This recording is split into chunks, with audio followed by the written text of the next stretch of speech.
Hey, this is John Linneball from John Linneball Tutoring, and here's my website, www.johnlinneballtutoring.com, and this is AP US History Video 16. Don't forget to like, share, and subscribe if you like this video, and you can always come to my website at www.johnlinneballtutoring.com, and if you don't like ads, try testpreparation.locals.com. Imitating the British. Great Britain had a profound influence on its North American colonies. British ideas that caught on in North America include religious toleration, self-government, other legal ideas, commerce, print culture, and Enlightenment thought, and we'll go through those in just a minute. Imitating the British continued. Colonists, especially the upper classes, imitated British culture. Colonies often had more contacts with Britain than the other colonies. The trade was with Britain rather than with the other colonies mostly, and the upper class sent their youth to Britain for school because they wanted their kids to be civilized and cultured and not like those woodsmen out in the woods or up in the hills. They wanted to be British and be upper class British. British household goods were popular in American colonies. Again, no one wanted to be seen as provincial and unsophisticated, that is, hicks or rednecks, so homemade goods became unpopular.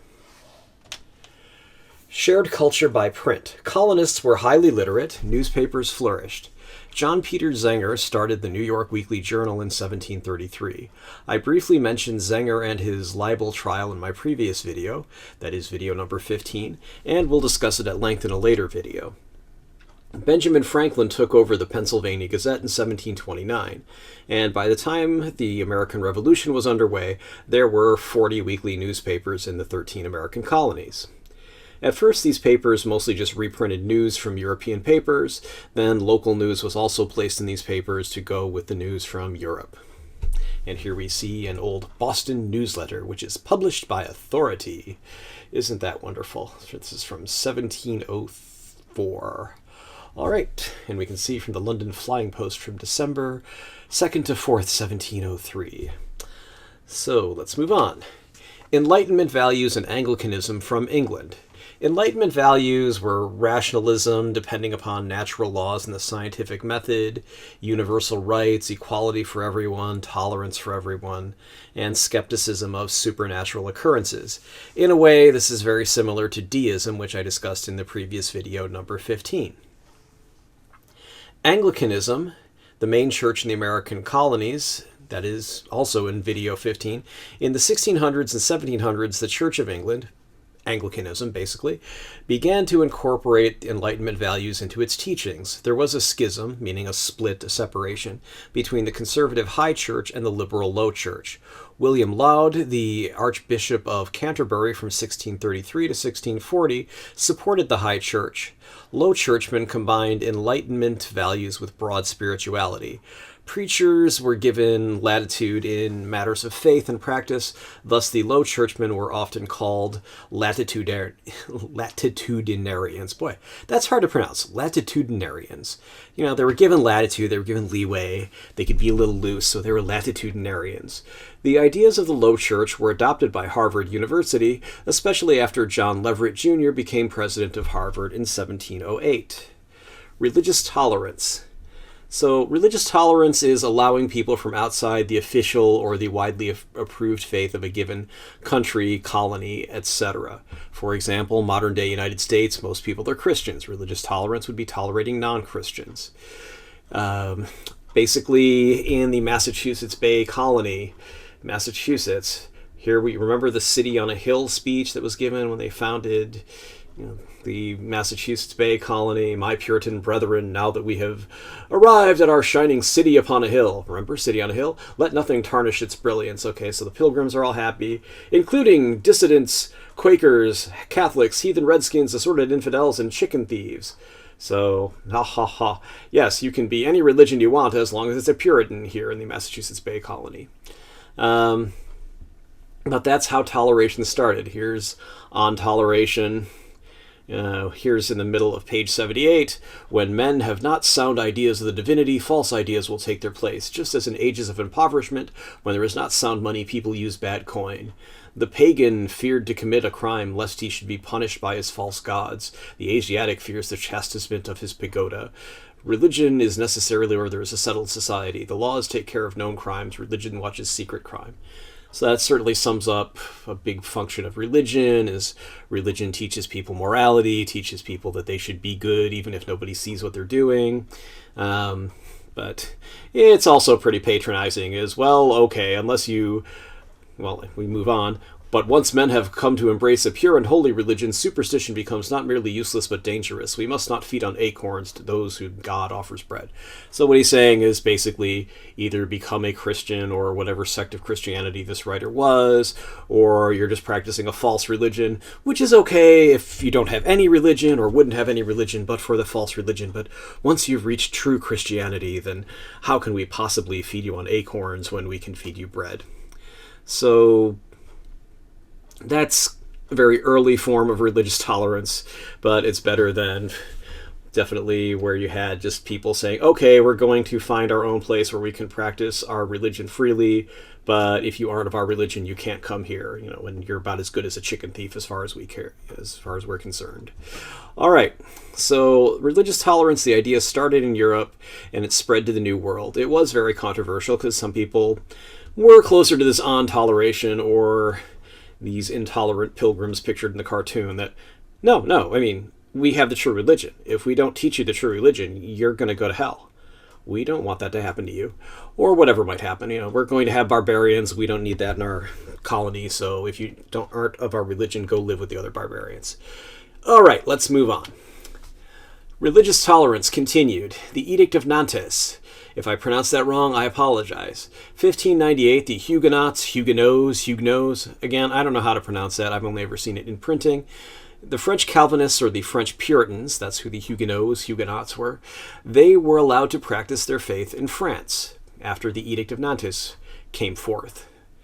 The intellectuals of this era argued for religious toleration. So Baruch Spinoza, a Portuguese Jewish philosopher who had been raised in Holland, adopted the idea of toleration in the mid-1600s. So he's a big force teaching that religious toleration was important. John Locke wrote a letter concerning toleration, which we see a picture of a copy of it here, argued for the acceptance of different Christian sects amidst fears of a Catholic taking the English throne at that time.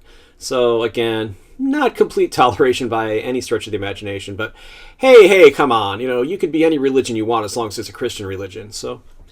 But that's moving from, hey, if you're not a member of the Anglican Church, like those crazy Puritans or those Catholics, why don't you just get out of our country right now? We'll start you a colony. Hey, we got Massachusetts, we got Maryland. Why don't you just get on out of here? They stopped doing that, so they said, hey, as long as you're a Christian, you're cool. Voltaire, in 1763, published a treatise on toleration and expanded the same idea of religious toleration to Islam and Judaism. So Christianity, Islam, Judaism, those were all okay with Voltaire, who was a very witty Frenchman. Let's move on. Colonial American religious toleration. New England, very stuck in religious orthodoxy, as we'd seen. Other colonies, however, such as Maryland passed, they were much more tolerant. Maryland passed the Act of Religious Toleration, giving rights to most Christian denominations. That didn't apply to Jews, Muslims, or the Christian sects, so that was kind of like John Locke's letter concerning toleration. Hey, be any religion you want, as long as it's a Christian religion. But that was better than New England. And at least from my point of view, you may feel differently about it. Anyway, so it didn't apply to Jews, didn't apply to Muslims, and it also didn't apply to Christian sects that did not believe in the Holy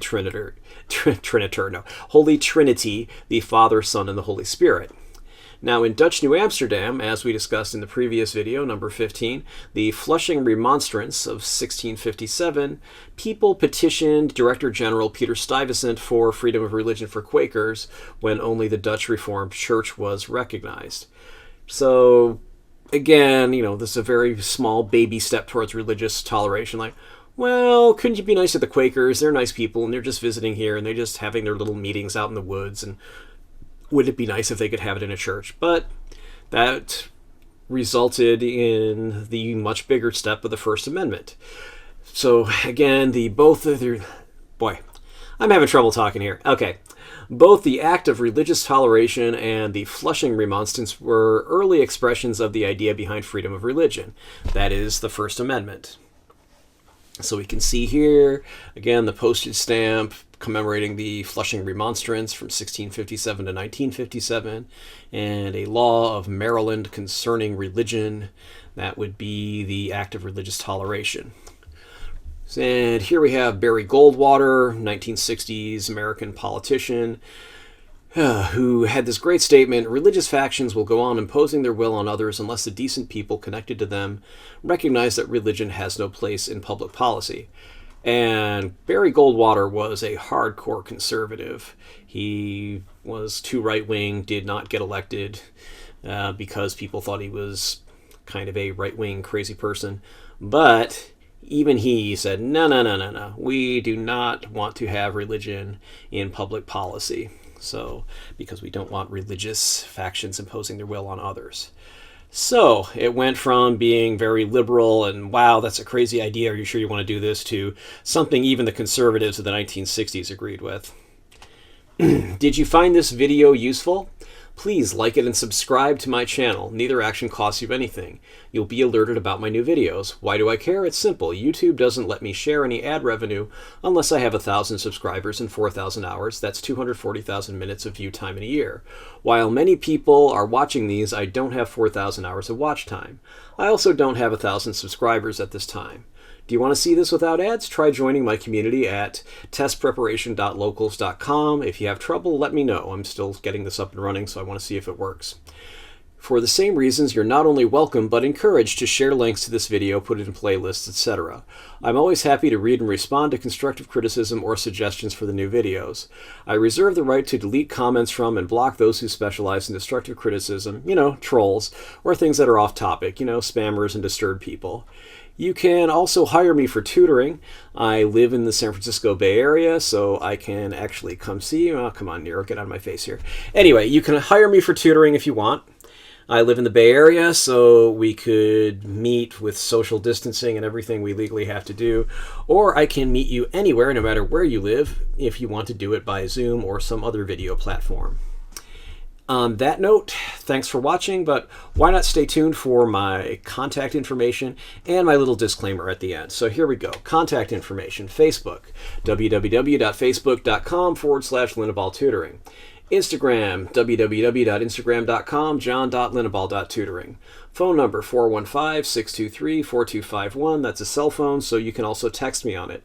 Email, john@johnlinneball.com. Website, www.johnlinneball.com, www.johnlinneballtutoring.com.